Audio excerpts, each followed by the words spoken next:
The Ukrainian 117th Separate Heavy Mechanized Brigade has stopped a Russian armored column in the Pokrovsk sector, the brigade reported on its Facebook page. According to the brigade, Russian forces deployed armored personnel carriers equipped with anti-drone screens to advance on Ukrainian positions. However, Ukrainian reconnaissance drones continuously tracked the movement of the vehicles. Ukrainian reconnaissance drones constantly monitored the movement of the armored personnel carriers. Strike FPV drones were then deployed, piercing the APC's armor and halting their advance. The enemy's vehicles were eventually destroyed and burned in the field, the brigade reported. Following the invasion troops' breakthrough of Avdiivka's defenses in early 2024, they advanced toward the outskirts of Pokrovsk, a key city in the Donetsk region, and started flanking maneuvers in the fall. The 117th Heavy Mechanized Brigade is among the Ukrainian units currently holding defensive positions in the area. The brigade's heavy designation indicates an increased armored component, with a larger number of tanks, infantry fighting vehicles, and heavy weaponry. In 2024, the unit was reinforced with Polish PT-91 Twardy tanks. The tank is relatively new. The first prototypes were manufactured only in 1993. The brigade also received British AS-90 self-propelled artillery, enhancing its ability to inflict significant losses on Russian forces. During January and February, they launched a major offensive campaign, committing significant forces to capture Pokrovsk. Viktor Trehubov, spokesman for the Khortytsia Operational Strategic Grouping, reported. That intensity has now dropped sharply. After their attacks were repelled in early March, the number of clashes fell dramatically. According to Trehubov, Russian forces have since slightly increased their activity but remain well below their peak operational tempo. Their losses have been so severe that restoring combat capability will be difficult, at least in the near term, he stated. Still, Pokrovsk remains a key objective for them. If they intend to achieve their stated goals, they will have to continue pushing forward. Russian oil storage facilities at the oil transshipment point Kavkazskaya exploded again tonight. The facility is still on fire since it was attacked on the night of March 19th. During the extinguishing process, due to depressurization of the burning tank, there was an explosion of oil products and release of burning oil, regional officials said in a post on Telegram. Ukrainian drones attacked the Kavkazskaya oil pumping station, damaging infrastructure and causing a fire, pro-Kremlin news outlet Shot and regional authorities previously claimed. The attack reportedly damaged a pipeline connecting storage tanks, initially sparking a fire that covered an area of about 20 square meters. The fire now covers an area of 10,000 square meters, and 2 firefighters have been injured while tackling the blaze. The regional operational headquarters said that 30 on-duty personnel were evacuated and that the facility had suspended operations. The Kavkazskaya oil transshipment point is crucial in Russia's energy exports, connecting a railroad oil terminal and the Kropotkinskaya oil pumping station. It is part of the Caspian Pipeline Consortium system, which pumps up to 6 million metric tons of oil annually. Analysis of the attack on the ammunition storage at Engels Air Base. 61.7% was destroyed, 12.8% damaged, and 25.5% remained intact. Operators of the 14th Separate UAV Regiment spotted a Russian Uragan MLRS heading to a firing position. The crew noticed the UAV but failed to escape. Thanks to precise coordination, Ukrainian artillery hit the target with a cluster warhead, detonating its ammo and eliminating 2 Russians.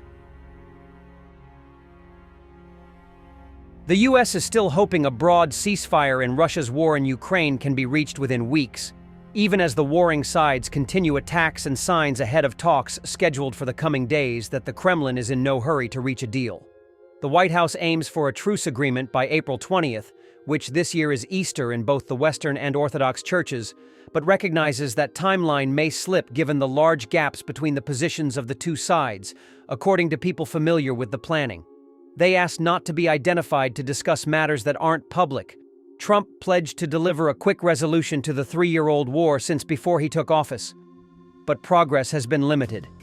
U.S. officials will meet separately with Russian and Ukrainian representatives in Saudi Arabia in the coming days for the first such parallel negotiations since the early weeks of Russia's invasion. Russia has set out maximalist demands for any agreement, including an end to arms supplies for Ukraine, a position that Kyiv and its allies have rejected. The White House, which briefly halted the vital weapons deliveries earlier this month to put pressure on Ukraine, hasn't agreed to any limits so far, the People said. European officials fear that Trump's desire for a diplomatic triumph will lead him to sacrifice Ukraine's interests, agreeing to terms that leave the country vulnerable to future Russian attacks.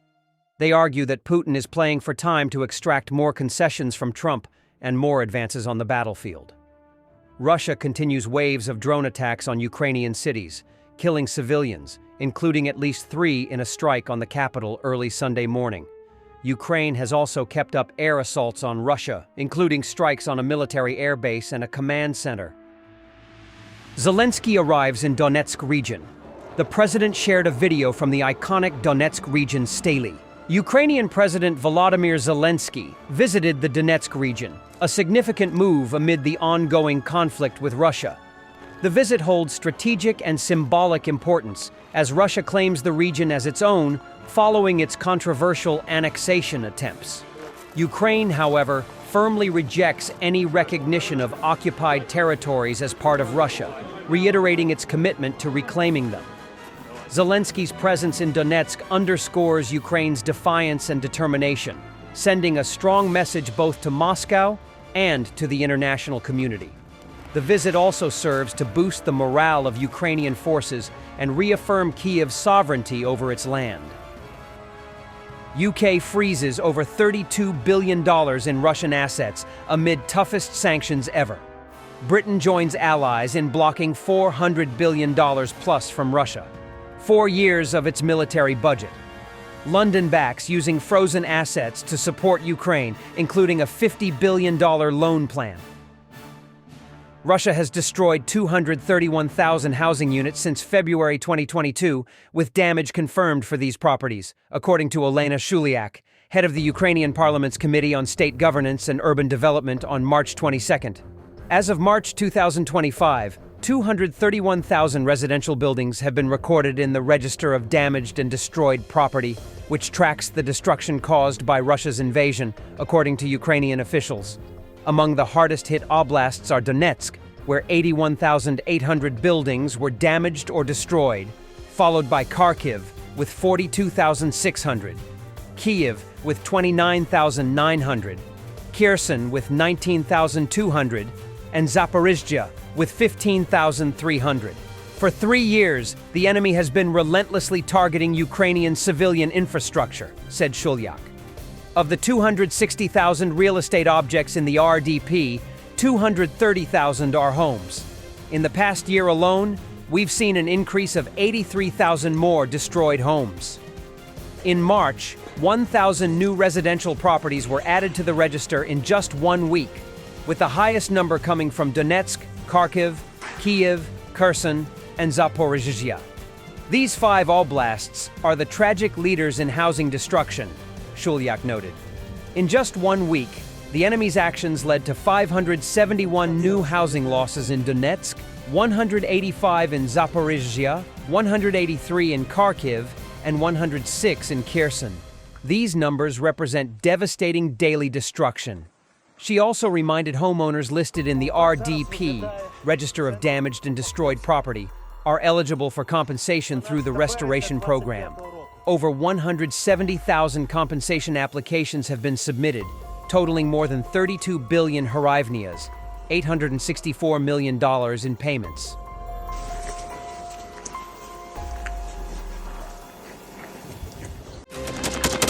Thanks for watching, and don't forget to subscribe. Also, if you want to support Warthog Defense, please become our member and get early access to new videos, exclusive members-only videos, and become administrator in comment section. The membership link is in the description. Rescues every day. We had a guy last week at 6 rescues in 6 days. You know, he's doing the job every day.